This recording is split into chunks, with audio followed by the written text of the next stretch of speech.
Hey yo, what's up everybody? My name is the Prophet Najee, and you tuned in to Social Status and Media Television.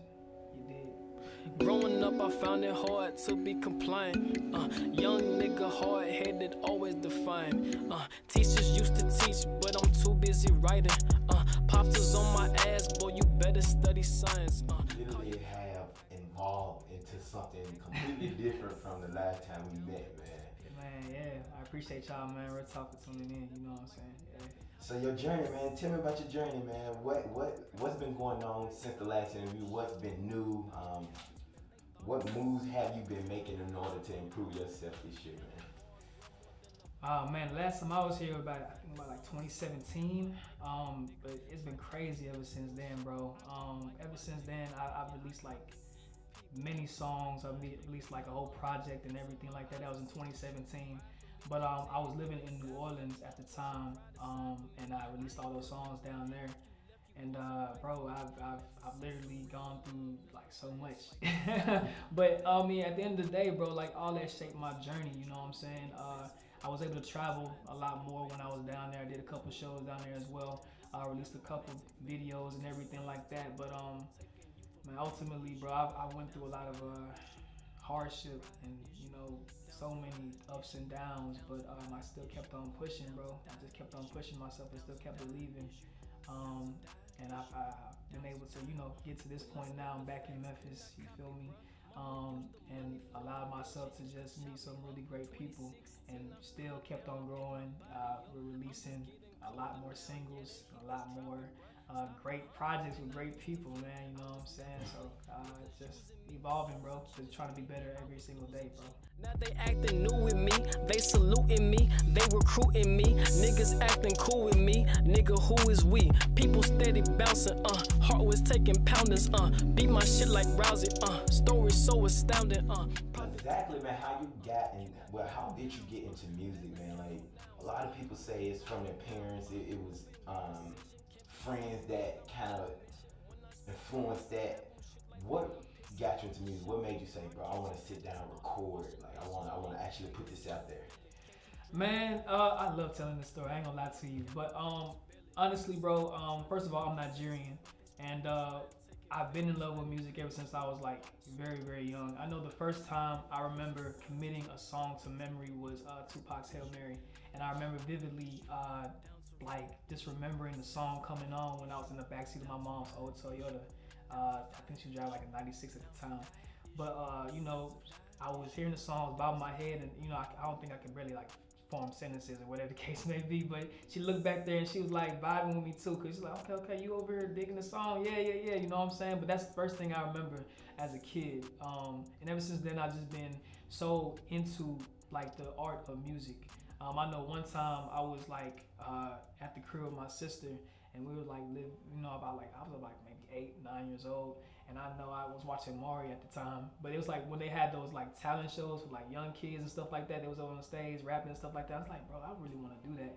So I know I picked up my mom's like old flip phone. She had a Motorola, right? You know what I'm saying? I was like, man, I'm gonna go ahead and record a track right now. But I didn't know, I don't even know what I'm doing at this point. But I pick up the phone, I try to record, but it didn't work out. So I mean, but still like, I just still kept on chasing that dream, bro.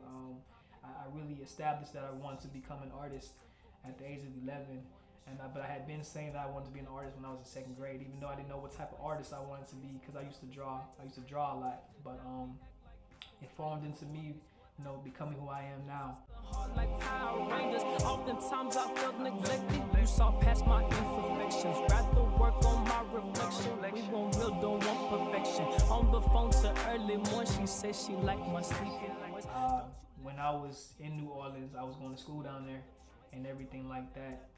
But even before then, I was still finding ways to make music, When I was about 13 or 14 years old, I got the Craft software, and I used it to record some of my tracks. It was my mom's school laptop, because I didn't have no access to no studio or anything like that. So I mean, all I did was just take her laptop into my room and like stay there for like hours upon hours just making music and learning the whole software and everything like that. So I kept putting out like freestyles and some original tracks and stuff like that. But it was still something that I wanted to do. It was in my mind vividly, and ever since then I just kept on around it. But because I grew up in a very Nigerian and traditional household, it was very hard for me to really pursue my dream and really have that drive to actually, make it happen, because I wasn't really getting that type of support. Because typically Nigerians are supposed to be doctors, lawyers, engineers, all this typical stuff, you know what I'm saying?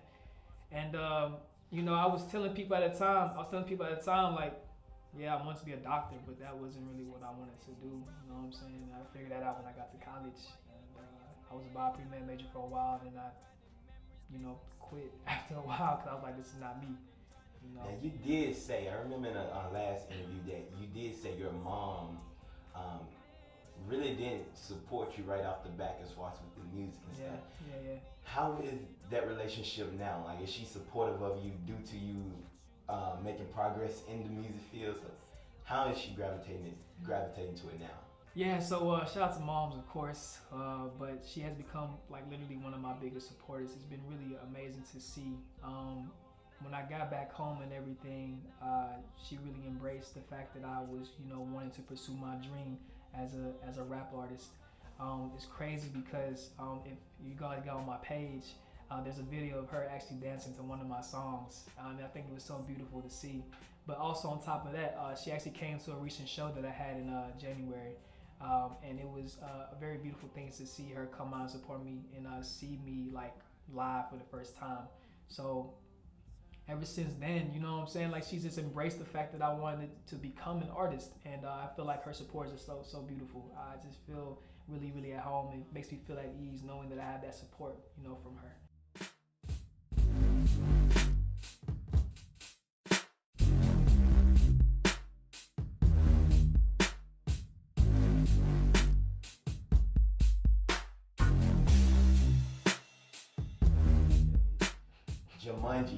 Jumanji Flow. Yeah.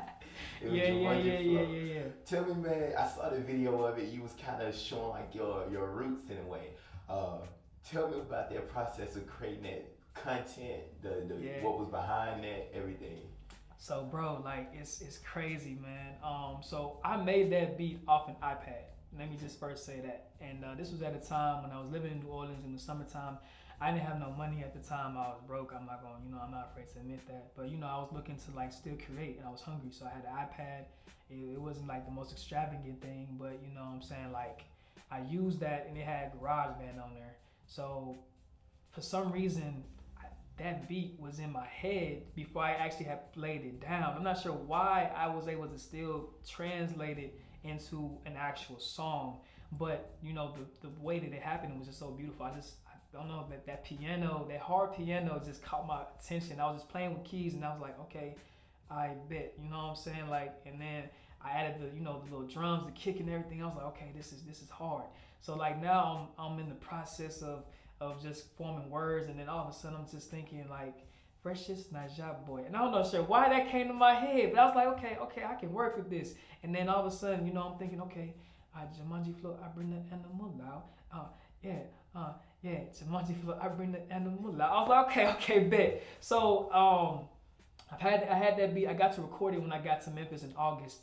And man, that was so crazy, because I was able to actually bring a side of me that a lot of people did not know about, which was able to showcase my Nigerian side, because I really wanted to bring that together some way, somehow into music. And man, Jumanji Flow was just something that gave me that opportunity, and I was just like, man. So I actually went back to New Orleans in October to shoot the actual video for it. And man, Chris Henry like put together an amazing animation. Like, he gave me the whole jungle feel and everything. Like, I was like, bro, this is hard. I ain't gonna lie to you. You know what I'm saying? What's so creative about that? It literally showcased how creative you are, because something as simple as that, you can tell that beat is simple, but because you kind of put it in your way of creating content and all that, you can never tell that it came off an iPad. You just can never tell. That's so beautiful. I appreciate you, bro. Appreciate you. A bunch of phony people and they answer that call. Damn, I'ma keep it pushing. It don't matter at all. damn. On the court in ISO, I need room just to ball, damn. Freshest Najee boy, no go play, but no toy. I be super ego, yes, my mama is overjoyed. You recently dropped No Crumbling. And also you got a video that's gonna come out for that as well. Yeah, man. So let's talk about that process, and then what was the writing process behind that? What are you expecting from that? Have you got the results that you was looking for within that packaging? Man, I've been so ready to talk about this. Man, it's crazy because it was a time in September. It was a Sunday morning actually. I woke up and I just felt like writing. So I opened up my book, you know what I'm saying? I'm writing down rhymes, and I was thinking about, I had New Orleans on my mind, you feel me? I'm back home in Memphis at the time. So I'm just sitting down writing about my experiences in New Orleans and stuff like that. So I got through writing, I put, pen and paper down, I get on Twitter. And man, so I you know how sometimes you scroll and you get on someone's page and then you end up on someone else's page and this, that, you know what I'm saying? It's a whole process. But then I ended up getting on Tay Jamal's page. And that is a young Memphis producer that I came across. And at the time, his pinned tweet was that beat for No Crumbling. And I listened to it. I was like, oh, nah, bro, I need this now. I need this beat right now. So I DM'd him, wait for his response. He was like, you know what I'm saying? He told me the price. I gave it to him. Bada bing, bada boom. It was just like that. You feel me? And I didn't know how I was going to come on that beat, though. I didn't know how I was going to come on that beat. I was like, okay, I'm listening to it. I was like, okay. Had concepts, but then I thought about it. I was like, okay, I just wrote something this morning though, so I'm gonna go back and listen and try to see if I can put this together. And bro, when I tell you it fit perfectly, that's like God's plan, bro. That's crazy. I was like, bro, like this is perfect. So I was able to take those lyrics that I didn't know was gonna go to that beat and put it together and create the track, bro. And I'm receiving amazing love from it right now, bro. It's crazy. I mean, shout out again to Chris Henry for shooting the video. I'm very excited to see what it looks like, you feel me? Cause man, like people loving the snippet. So I mean, like I'm just imagining like what the video gonna look like. But I definitely had to go to New Orleans for that video, bro. Only because it was just right, bro. And it was during Mardi Gras season too. So.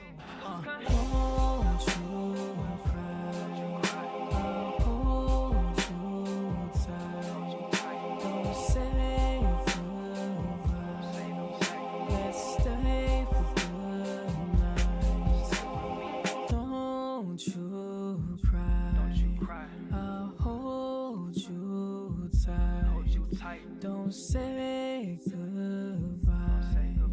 Let's stay for good.